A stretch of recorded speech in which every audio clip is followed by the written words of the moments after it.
Belong. This is a segment that we started a few years ago where we try to think about where we've been, where we are, and where we're going. Today we're joined by Bruce Holmes, a former linebacker for the University of Minnesota in the mid-'80s. And Bruce, thank you very much for joining us this afternoon. Thank you for having me, Darrell. Yeah, we appreciate it. One question I always like to start out with is, what was your path? What was your path to get to the University of Minnesota? Man, that is it's interesting. I remember back in high school, I was a wide receiver, and I was being recruited by both Michigan and Michigan State. I actually was on the verge of signing with the University of Michigan. And then Michigan, Bill McCartney came in. He said, "You're going to be a great linebacker." And I said, "I'm a wide receiver. I wear number 88. I'm Lynn Swan." So basically, that kind of was a turn off. And then Charlie Baggett, who was the wide receivers coach, paid me a visit in Detroit, and he told me I was going to be a wide receiver. And so that made me excited. I started recruiting other top talents around Detroit. Pepper Johnson, Terrence Rosen, who actually signed with the University of Minnesota. Pepper dropped off at the last minute. Terrence said, "Hey, let's go to the University of Minnesota and let's win a Rose Bowl." And so Terrence and I we came to Minnesota, and they redshirted me the first year. Terrence actually played. And then the next spring, before spring practice, I went to look at the depth chart, and I didn't see my name on offense. I started to walk away from the depth chart to find out what was going on. And somebody said, "Hey, Bruce, you're the starting defensive end." And so I said, "Okay, so I am a linebacker." So that's how I got to the University of Minnesota, and that's how I became a defensive player. Well, I guess that wouldn't be the first time that a coach told someone what they wanted to hear to get them here, and then things worked out, but it did work out for you. Can you talk just a little bit about, we talked about this yesterday when we were prepping for this, Lou Holmes and that transition from the coach you had, and what Lou was like? Well, Lou was actually a phenomenal coach, phenomenal person. I actually credit Lou for everything that has happened in my life over the years. I recall one day Lou gave me a call. He said, "I need to talk to you." And I thought I was in trouble. So I went over to the office, and he said, "Come in." And I sat down, and I was like, "Well, what is he going to tell me? I don't remember doing anything wrong." And Lou just simply spoke to me and told me, he said, "You're a talented person. A lot of great things are going to happen in your life if you just do one thing." And I said, "What's that, coach?" And I was a little cynical at the time. And he said, "Just treat other people the way you want to be treated." And I thought about that as I was walking out the office, and I said, "You know what? I'm going to live my life by that, and we're going to see what happens." And tremendous things have happened in my life, and I consider, even though I haven't talked to a coach in a while, I consider a coach a great mentor and a great friend. Lou even helped me after my college career was over. He helped me to get into graduate school at the University of Minnesota St. Mary's. He helped me get my first job years after I left the University of Minnesota. So I credit Lou for a lot of the successes I've had in my life, and I'm glad that I was able to cross paths with him.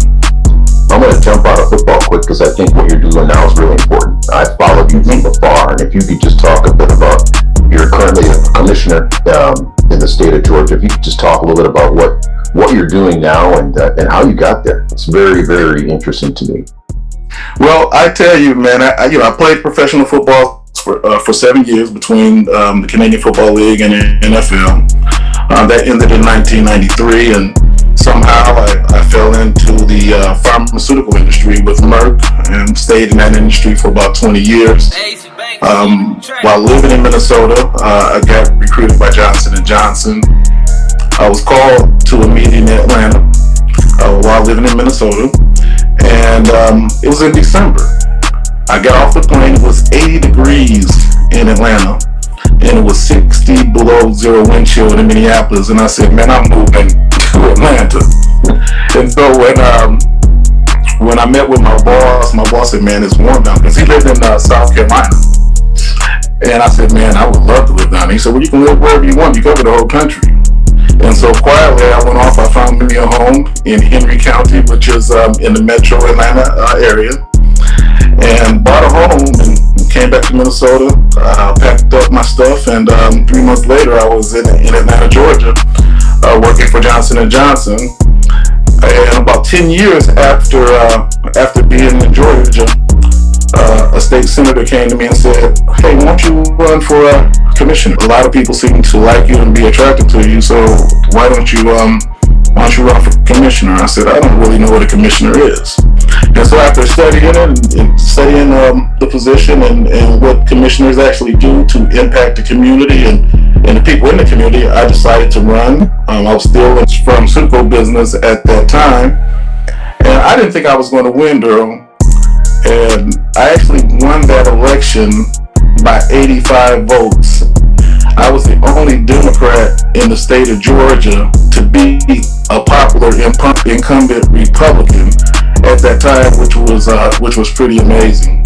So as commissioner, I've done a lot of great things to improve the county, improving infrastructure, bringing jobs and healthcare to the community, bringing new parks to the community. And I am serving the 12th year, 3-term ride, and that ends at the end of this year. But it's been a great ride. So my question is, I think all of us think about politics, and we get sometimes intimidated, and there's so much going on in politics right now. But what was the impetus? Because I don't know anyone who has, all the way from student council when you're a kid, all the way through, potentially being president of the United States. There's all different levels. What was it that made you make the decision to say, you know what, I'm going to sign up, I'm going to start door knocking, I'm going to start, doing the pancake breakfasts, the pieces that it takes to do that. It means you got to get uncomfortable.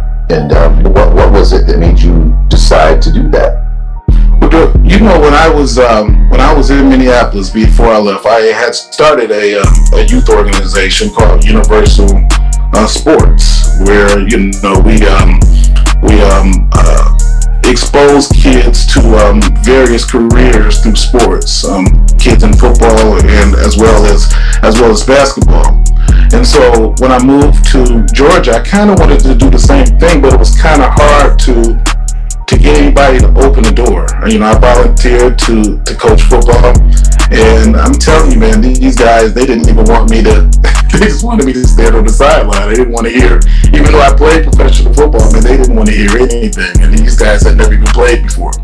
And so I really wanted to give back to the community, and I thought by earning some type of political position that would allow me the opportunity to give back to the youth and provide me that platform where I can have some type of control in terms of impacting the lives of people in my community. Really? So also being probably not very men of color, not many men of color doing what you're doing currently. Well, I was actually the first in this particular county, which is part of the metro Atlanta area. Nobody thought it would happen, but it did. I think the message of improving people's lives and helping to improve their property values in their communities, I think that resonated with both white and black voters, and people felt comfortable with electing me and voting for me, and I've never had a challenger up until this particular point. Wow, that's great. Well, thank you. I know we're going to wrap up here in a second, but I have one question for you quickly. Do you feel like things are moving in the right direction right now with this We All Belong segment? We always like to try to at least think either things are getting better, they're getting worse, they're staying the same, or exposing things. How do you feel like we're moving forward? That's a pretty tough question, considering the environment of the entire country. It seems like everybody is against each other right now. Somehow we're going to have to find a way to find common ground and pull together. I'm not exactly sure what the future holds for America, but I hope that somehow we can get back on the right track as Americans. Yeah, I hope so too. Well, you're in an important state, and we appreciate everything you're doing. I want to, one final note is you have a favorite memory from the University of Minnesota over the course of the 5 years that you were here. I have a lot of them, and I think those were the most important times of my life. From the first day I stepped on the University of Minnesota campus, having Bob Stein as my original mentor, crossing the paths of Lou Holtz, developing friends like yourself, Pete Nigerian, and others at the University of Minnesota. It has been a phenomenal trip, and one that I will never regret, and one that I will never forget. Thank you, Bruce. Thanks for coming on. We all belong. Very much appreciate it. I do remember one time you and I had a conversation, and you decided that it was time to be nice and be kind to people, and I think that was something that you imparted into me that I've always tried to carry with me to be a good person. So you did your part in passing torch to myself, and I'll do my absolute best to continue to carry it. So thank you for everything you've done. That sounds great, man. I appreciate you having me on, and go Gophers.